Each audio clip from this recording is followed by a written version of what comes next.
Okay, let's unpack this.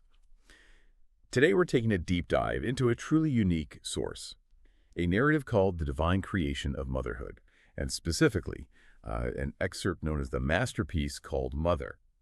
So imagine a time when the world was, well, still new, creation's underway. And this story gives us this glimpse into, like, a divine workshop, focusing on the really meticulous, tireless effort put into designing one particular being. I'll read the narrative first, just so we all have it fresh in our minds. It goes like this. For 6 straight days, the creator toiled, didn't eat, didn't rest, just completely immersed in this one creation. An angel, seeing this, was pretty astonished, asked why so much time was being spent on just this one model. The creator, without really pausing, started listing the specifications, said this being needed over 200 interchangeable parts, all built to last, a lifetime. And yet, able to function on minimal sustenance, hardly any food or water, she had to have the strength to nurture endlessly, hold multiple children at once, and deliver a kiss that could heal everything. Scraped knees, broken hearts, the lot. Well, the angel thought this sounded impossible. Said she must be incredibly strong. The creator agreed. Said the original idea was even for 6 arms, but even that wouldn't be enough. And 3 pairs of eyes. One pair, the creator explained, was to see through closed doors, to understand what children were doing, even when hidden. A second pair, at the back of her head, knowing what was happening behind her. And the third pair, right here on the forehead, was to look deep into hearts, to convey understanding, forgiveness, and love without needing a single word. Then the angel noticed something else. She seemed surprisingly soft. And the creator explained, yes, that softness was essential for comfort. But beneath it lay an unimaginable strength to endure pain, sacrifice, and just tireless work, all without expecting anything back. Finally, the angel spotted a tear on her cheek. The creator revealed it wasn't a mistake. It was deliberate. A tear, God said, was how she would express what words couldn't.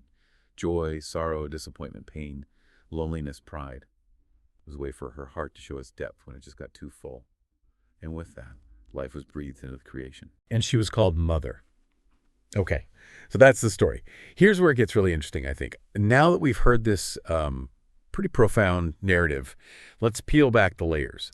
Let's explore how this story really challenges our assumptions about strength, maybe vulnerability, and, well, selfless love. So let's start with those specifications. Almost superhuman, right? What's the immediate takeaway from her being designed with over 200 interchangeable parts and needing minimal food and water? Right. What's fascinating here, I think, is how this narrative just sets up an almost impossible standard from the get-go. It suggests that true self-sufficiency, true strength, maybe isn't about being isolated. Instead, it's about this almost infinite capacity for sustaining others, even when you personally have very few resources. That really pushes back against, our modern, often individualistic ideas of what strength looks like. That's incredible resilience built right in. And then the eyes, 3 pairs. That's quite something. How do we interpret that kind of symbolic vision, especially that third eye, the one looking into hearts? Yeah, the eyes are key. If we connect this to the bigger picture, they really symbolize a remarkable emotional intelligence. It's almost this preternatural ability to perceive unspoken needs, hidden truths, the deepest emotional states. It's a kind of relational understanding that, frankly, often gets overlooked in formal measures of intelligence. It highlights this deep, empathetic sight that goes way beyond the physical. It really does. And it's powerful how the angel sees her softness first. And then God reveals this incredible strength right after, describing her ability to hold both sadness and joy. In a world that often equates strength with, being hard or rigid, how does this story help us maybe embrace the idea that tenderness can be a source of profound power? Well, that's the beautiful paradox, isn't it? The narrative offers this amazing insight. It teaches us that real power isn't always loud or forceful. Often, it lives in that quiet, enduring tenderness, the kind that can hold the greatest burdens, joy, and sorrow without actually breaking. It's about strength found in deep empathy, and in that capacity to give without expecting anything in return. It redefines strength. It really does. And finally, the tear. The angel sees it as a flaw initially, Right, a mistake. but it's revealed as deliberate. Crucial even. Wow, I hadn't quite considered it that way, that the tear isn't a flaw, it's actually a feature. So for us listening, what does this revelation about the tear mean for how we perceive emotional expression? Or maybe even silence? Oh, this detail is incredibly moving, I find. The tear isn't presented as weakness at all. It's framed as a deliberately designed, well, almost a superpower, a physiological way to express the unutterable depth of love, joy, sorrow. All those things, when words just aren't enough, they fall short.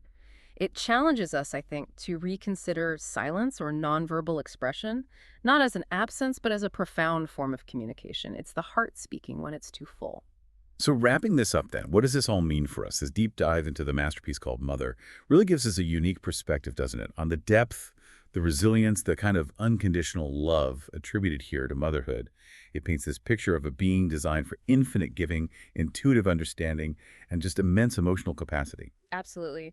And this ancient narrative, really, in its beautiful simplicity, it invites you, the listener, to consider something. If such incredible care and complexity went into this creation in the story, what does that reveal about the fundamental human capacity we all might have? Capacity for empathy, for endurance, and for selfless love right here in our own lives, regardless of the specific roles we play. It's something to think about.